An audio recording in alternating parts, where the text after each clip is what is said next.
အဲ့ဆိုဝါဒီစကတ်ကတော့ဒုက္ခပေးနေနော်ခင်ဗျာ စာဝါဒီစကတ်အေးအဲ့ဒါစာဝါဒီစကတ်ပဲ တခါဓာတ်နဲ့ဝင်ခုတ်လိုက်တာရှင်းမတယ်ဒီမှာလာဖမ်းလိုက်ကြဒီလိုကြွားလေးလောက်တာကြုံမမင်းနဲ့လေရဲတွေတွားပေးပါလားဖမ်းရမှာရဲတွေလို့ကြုံလုံးမှာမဟုတ်တာကျောင်းထဲမှာအေးစစ်စစ်နေလဲတခါတလေကျတော့တိုက်ခိုက်မှုကတော့ရောက်လာတာပဲဗျတခါတလေဘယ်လောက်ထိစိတ်မွေးထားလဲအဲ့ဂျင်ဝိုင်းနဲ့ဘယ်မှာရှိရလဲဆိုစုံစမ်းပြောရတယ်ပြောတခါဓာတ်နဲ့ဝင်ခုတ်လိုက်တာရှင်းမတယ်ဒီမှာလာဖမ်းလိုက်ကြဆိုပြီးမှလုတ်လိုက်တာတော့ရှင်းမတယ်နဲ့အဲ့ဒါလည်းကိုတို့လာအောင်ပါပေါက်ကတော့လည်းကျင်ညိုတဲ့တကာကမိုင်ရှိတာဗောမရှိပဲနေပါမလားလူကြီးတဲ့တကာကမိုင်ပေါက်ကတော့လည်းရှိတာပဲလေဟုတ်လားပေါက်ကတော့မကျင်ညိုတဲ့တကာမှရှိလို့ကျင်ညိုတဲ့တကာမိုင်လည်းရှိတာမကျင်ညိုတဲ့တကာရှိလို့ကျင်ညိုတဲ့တကာကြီးလည်းအများကြီးရှိတာပဲလေဗျာ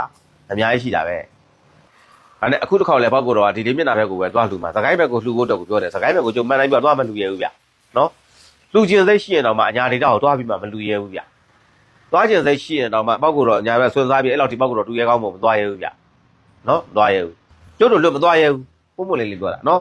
အဲ့တော့အညာသူအညာသားတွေကိုပောက်ကတော့လည်းအညာသားဖြစ်တဲ့အတွက်ကြောင့်အညာသူအညာသားတွေကိုချစ်တယ်ရိုးသားတဲ့အညာသူအညာသားတွေကိုလူစိတ်ရှိတဲ့အညာသူအညာသားတွေကိုချစ်တယ်နွားသားတာရှိတဲ့အညာသားတွေကိုတော့အညာသူတွေကိုတော့ဟုတ်လာ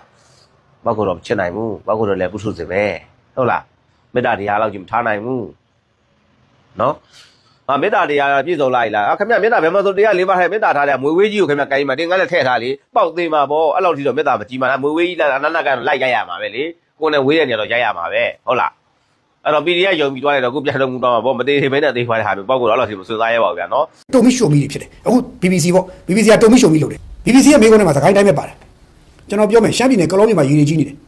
AR တိုင်းရေလင်းမျက်နှာမှာတာချိုးပြီးရေကြီးနေတယ် BBC မိကုန်းတစ်ခုမှထားမသိဘူးဒါပေမဲ့စကိုင်းတိုင်းနဲ့ဟာကိုမေးတယ်ဘာကြောင့်မေးလဲခင်ဗျားတို့ထင်တယ်စကိုင်းတိုင်းကို BBC ကဘာကြောင့်ထားမေးလဲစကိုင်းတိုင်းမှာလက်နက်ပဲပုံမှန်တော်လန်သူအများပြားရှိတဲ့အတွက် BBC ကမေးတယ်ရှင်းရှင်းလေး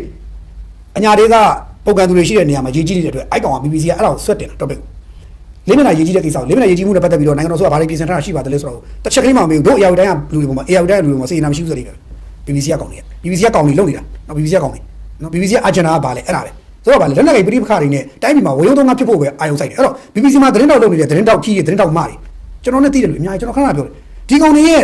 agenda setting ကဘာလဲဒီကောင်တွေ agenda နဲ့ဘာရှိနေမြန်မာနိုင်ငံအကြောင်းကိုဘယ်တော့မှသူတို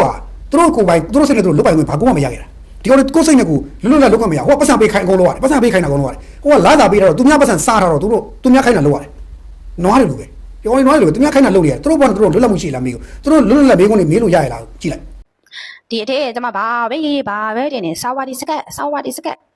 အေးအဲ့ဒါစာဝါဒီစကတ်ပဲတင်ပါဦးမြင်တယ်လေတင်တို့ဟောဒီကအမဲဆက်ကိုမြင်နေအဲ့ဒါစာဝါဒီစကတ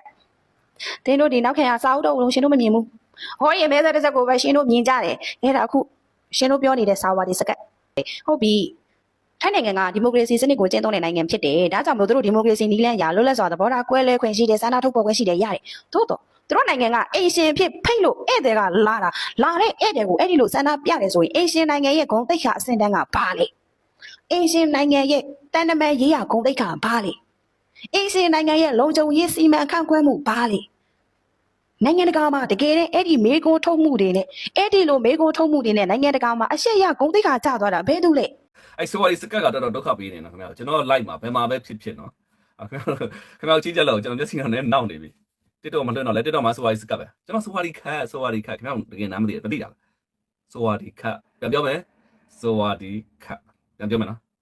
အဲ့ဒါဆိုဝါဒီစကတ်မဟုတ်ဘူးနော်မဟုတ်ဘူးခင်ဗျာတို့ဆိုဝါဒီစကတ်ကျွန်တော်နောက်နေတာလားခင်ဗျာတို့ဒီကိစ္စဒေါ်ချူချူလာတယ်မှာသက်ဆိုင်တယ်